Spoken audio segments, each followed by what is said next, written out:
तो 9.5 लाख एकड़ में लगभग 600 एकड़ जमीन तो हमारे इन मजहबी रहनुमा और सियासी रहनुमाओं ने 60 घाट करके सुनिए, आरोप नहीं लगा रहा हूं, जितने बड़े उलमा सब ने कब्जा करके रखा है। हो सकता है रशीदी साहब के पास भी कुछ कब्जा हो गया। मुफ्ती साहब चले गए, खेल हो गया। आपके डिबेट में आते थे, कब्जे की मुहिम चल गई थी, अल्लाह उनको जन्नत चले। 50 प्रोग्राम अरे सुनो यार, मुद्दे पर कराया हूं, इस्लाम खतरे में बोलकर नहीं कराया हूं।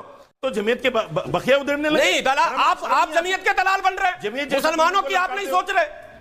मुझे फख्र है इस बात पर, मैं गरीब मुसलमानों के दुश्मन। नमस्कार दोस्तों, स्वागत है आपका प्राइम डिबेट की एक और नए जोरदार धमाकेदार डिबेट वीडियो में। दोस्तों, वक्फ बोर्ड अमेंडमेंट बिल पर ये डिबेट हो रही थी।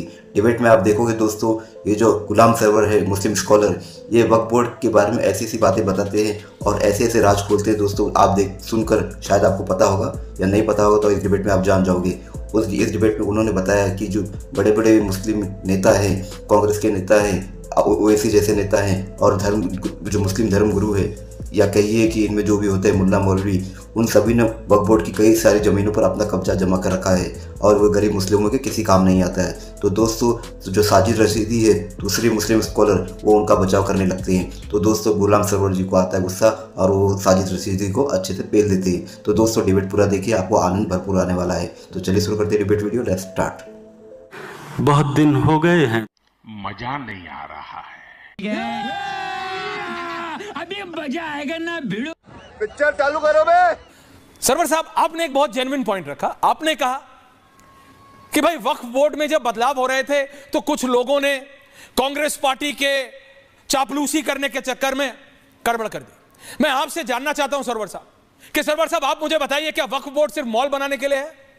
क्या वक्फ बोर्ड 9.5 लाख एकड़ जमीन अपने पास रखने के लिए है, या इन सब गरीब और जरूरतमंद मुसलमान भाइयों बहनों की मदद करने के लिए है जिनके पास सर पर छत नहीं, नौकरी नहीं, पढ़ाई नहीं, काम नहीं? वक्फ बोर्ड का खालिस मकसद था कि वो लाचार, बेबस, नादार, जो बिल्कुल आर्थिक दृष्टिकोण से सबसे पिछले पायदान पर, उनको मुख्यधारा से जोड़ने की योजना बनाई जाए। एक बात बार बार आप भी कह रहे हैं और पूरे देश में कहा जा रहा, 950 एकड़ जमीन, 9.5 लाख एकड़, 950 नहीं गुरु, 9.5 लाख एकड़ जमीन, 9.5 लाख एकड़, 9.5 लाख एकड़ जमीन। Yes yes yes yes. तो 9.5 लाख एकड़ में लगभग 600 एकड़ जमीन तो हमारे इन मजहबी रहनुमा और सियासी रहनुमाओं ने 60 घाट करके और कांग्रेस की सरकार में सत्ता में रहने वाले से कर लिया सौदा। अब आई ना बात। वो जो मॉल देख रहे हैं आप, ये जो तमाम चीजें हैं, ये पहले सौदा हो चुका था। अब बची जमीन 4-5 लाख एकड़ जमीन बची है, उसमें मस्जिद है, कब्रिस्तान है, वो तो कमर्शियल है भी नहीं, उससे तो बेनिफिट भी नहीं मिलेगा। जहां बेनिफिट मिलेगा उसका बंदर बांट कर लिया इन लोगों ने। समझ रहे हो आप? वो बचा नहीं है सुरक्षित। तो अब कानून की जरूरत यह है कि जो गैर कानूनी कब्जा है, जिस पर नेताओं को, राजनेताओं के, मुस्लिम धर्मगुरुओं के, मुस्लिम करवाया जाए और गरीबों में सीधे उसको कैसे पहुंचाया जाए, ये मोदी सरकार जी अगर कर दें तो मैं कहता हूं मुसलमान, भारत का गरीब मुसलमान मोदी जी के साथ खड़ा हो। सरवर साहब, अभी गुलाम सरवर ने एक बड़ा इल्जाम लगाया हमारे बड़े उलमाओं। सरवर साहब, मैं इनसे कहता हूं कि अगर ये पावर में होते ये भी ऐसे ही करते। इनको तो पावर नहीं है, इनके पास है ही नहीं वो पावर जो ले रहे हैं, इसलिए बेचारे कुड़ रहे हैं बैठे हुए और दूसरों पर इल्जाम लगा रहे हैं। कमजोर आदमी इल्जाम ही लगाता है और कुछ नहीं कर सकता। अरे आपने कुछ किया उसके लिए कि भाई हमारी जमीन क्यों चली गई? ओके सरवर साहब, कुछ नहीं, बैठे हुए इल्जाम लगा रहे हैं टीवी पे। सरवर साहब ये कर लिया। सरवर साहब, आपके पास पावर नहीं है। ओके, मशहूर गंजे को नाखून मिलते हैं तो अपने गंजे को फाड़ता पहले। कितने शानदार विचार रखते हैं जी। आपको पावर मिलती है, आप भी करते हैं ऐसा। आप टोपी मत उतारिएगा अब। हाँ सरवर साहब, यस। पहली बात ये कि मैं किसी भी धर्म के लोगों को प्रोवोक करने वाली बात नहीं करता। मैं 15 मिनट वर्सेस 15 मिनट वाला ग्रुप से अलग हूं। रशीदी साहब का बहुत गंभीर सवाल, दिल्ली के आईटीओ पर दिल्ली के आईटीओ पर जमीयत उलमाए हिंद का दफ्तर है वक्फ बोर्ड की जमीन पर, ठीक है, और जमीयत ने कितनी कॉलोनी जमीन वक्फ बोर्ड की जमीन पर बसा दी। रशीदी साहब बता दें, मैं मान जाऊंगा कि मैं कुढ़न में बोल रहा हूं या हम लोग तमाशा देख रहे हैं उलमा का। अरे अगर उलमा ईमानदार होते तो ये दिन देखने की जरूरत ही ना पड़ती हम लोगों को। सारे उलमा, सुनिए, आरोप नहीं लगा रहा हूं, जितने बड़े उलमा सब ने कब्जा करके रखा है। हो सकता है रशीदी साहब के पास भी कुछ कब्जा हो गया खेल। मुफ्ती साहब चले गए, अरे खेल हो गया। आपके डिबेट में आते थे, कब्जे की मुहिम चल गई थी, अल्लाह उनको जन्नत दे, चले गए दुनिया से। हमसे मुंह मत खुलवाएं।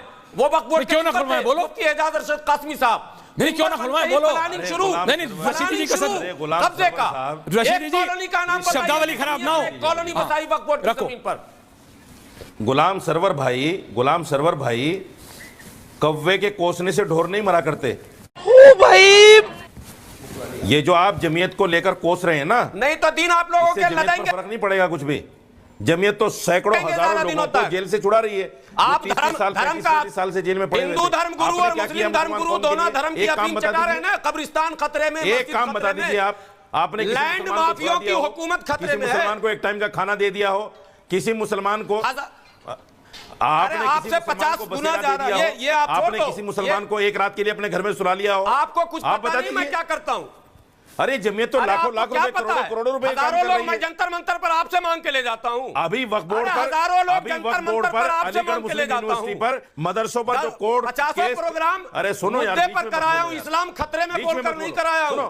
बीच में सुनिए, इस्लाम खतरे में बोलकर भीड़ नहीं जमा करता हूं। बोलो भाई। गुलाम सरवर अपनी मेहनत से भीड़ जब जमा कर आपका लेता नंबर है। आएगा तब बोलना। अरे तब सुनो तब अगर बोलना करते जब नहीं है नंबर तो लोग आएगा। आते कैसे अलीगढ़ मेरे मुस्लिम प्रोग्राम यूनिवर्सिटी में? पर मुकदमा जमीयत ने डाला। नहीं, कितने धरने आपने दिए जंतर मंतर पर? सुन लो, अलीगढ़ अरे सुन लो यार, बिला वजह बोलते हो बीच में। अलीगढ़ मुस्लिम यूनिवर्सिटी पर मुकदमा जमीयत ने डाला, वक्फ बोर्ड के खिलाफ, संशोधन के खिलाफ जमीयत लड़ रही है।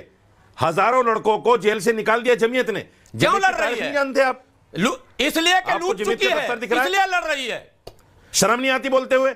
शर्म नहीं आती बोलते हुए? में टीवी पर दंगा बोल रहे हैं पीड़ितों को बैठकर, मकान शर्म नहीं देकर आती? छीनने का काम जमीयत अरे ने टीवी पर किया बैठकर था। बोल रहे हैं। रशीदी साहब, कितना पैसा रशीदी दिया साहब जबान बीजेपी मत ने? खुलवाइए। कितना पैसा दिया मुजफ्फरनगर बीजेपी ने बोलने के में लिए? दंगा पीड़ितों को जो कितना मकान दिया था पैसा वो दिया है बीजेपी आज, ने बोलने के लिए? आज है नहीं।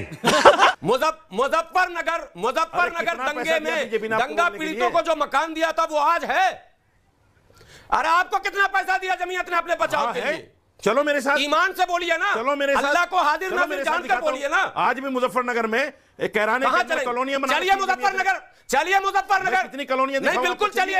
चलो मेरे साथ। रिपब्लिक टीवी चलिए। का कैमरा चले, अगर रिपब्लिक आज टीवी भी का वो कैमरा मकान चले। हुए, अगर मकान छीना अगर ना गया आज हो भी तो वो मकान बताएं। हुए तो डूब के मर जाना वहीं, चुल्लू भर पानी में डूब के और मर मकान जाना। में अगर नहीं दंगा हुए पीड़ित तो ना हुए, वो वहीं है। बिल्कुल बिल्कुल मकान झुके बिल्कुल हुए हैं। कबूल है, कबूल बिना है, वजह बकवास कबूल है करते हो चैलेंज। यार। चलो डेट बिना तय वजह करो, बकवास आप करते हो। तय करो, मैं खोल ही देता हूं कबूल है। जमीयत का चिट्ठा मत क्या खुलवाइए। कबूल है? आप लोगों ने मुसलमानों के यही हाथ तो में चाहती है कटोरा बीजेपी। पकड़वाया है। ये बड़ी अच्छी बात कही आप। यही तो चाहती है आप बीजेपी लोगों ने मेहराब कटोरा गिरबान पकड़वाया में है। एक और दूसरे हिंदू मुस्लिम में नफरत फैलाते हैं। यही तो चाहती है सिर्फ बीजेपी। नफरत की और कर रहे हो आप उसके इशारे पे। हमेशा हिंदू शर्म आनी मुसलमान में चाहिए नफरत। आपको। जमीयत को, नफरत जमीयत की फैलाते तारीफ हैं जानते हो? आप अरे लोग जमीयत सिर्फ की तारीफ नफरत- जानते हो? मजहब की सियासत। जमीयत वो है जिसने देश को आजाद कराने में मदद की। अरे पूरी तारीख जानते जमीयत वो है जिसने पूरी गांधी को तारीख गांधी जानते बनाया। हैं। जमीयत अरे की तारीख पूरी जानते तारीख हैं। जानते सुन रहे हैं ना हैं आप लोग? राज्यसभा की भी तारीख जानते हैं। शर्म आनी चाहिए तुम्हें। हम तुम्हें खूब- शर्म आनी हमें चाहिए। आप शर्म तारीफ आनी मत चाहिए बताइए। अगर वो गलत है चाहिए तो। तुम्हें।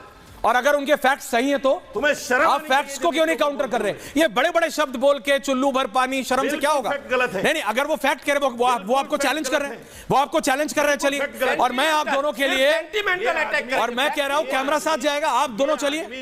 मैं कह रहा हूं कैमरा साथ जाएगा, लाइव रहेगा। आप दोनों चलिए, आप दोनों चलिए, कैमरा जाएगा, लाइव रहेगा। इस चैलेंज एक्सेप्ट कीजिए दोनों। चलिए बहुत चुप हो जाएगा। इन्होंने धोखा किया मुसलमानों के साथ,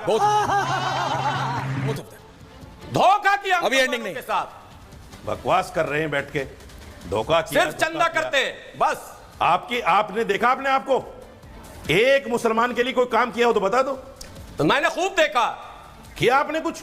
अरे हजारों अरे काम जमीयत कर रहे हैं को आप, छोड़िए ना, आपको क्या शर्म आनी बताऊं चाहिए तुम्हें मैं? यार। जिसके लिए कर रहे हैं वो वो लोग को लोग ठेंगा दिखा रहे हो। शर्म आनी चाहिए यार। हम कितना एहतराम करते हैं आपका। ठेंगा क्या? कितनी इज्जत आईटीओ करते की हैं जमीन आप। खरीदी हुई है आप तो जमीयत दलाल बन की। गए। खरीदी हुई है। आप तो जमीयत के बखिया उधेड़ने लगे। नहीं दलाल, आप जमीयत के दलाल बन रहे हैं। मुसलमानों की आप नहीं सोच रहे। अरे मुसलमानों की सोचिए, उन गरीब मुसलमानों की सोचिए जिसको सच्चर कमेटी ने कहा दलितों से भी बदतर है।